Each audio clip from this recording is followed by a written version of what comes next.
So look at the Jeanneau setup here. They got their NC boats, as well as some of their larger yachts. And this is the in-water display here at the Miami Boat Show. They also have their new twin hulls, which are kind of cool to look at. If you want any info, hit me up, yachtspecsdirect.com. Really great lineup from Jeanneau.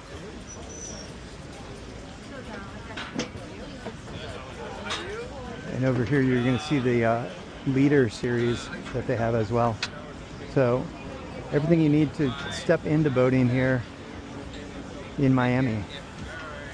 Again, yachtspecsdirect.com or yachtbuying101.com for info.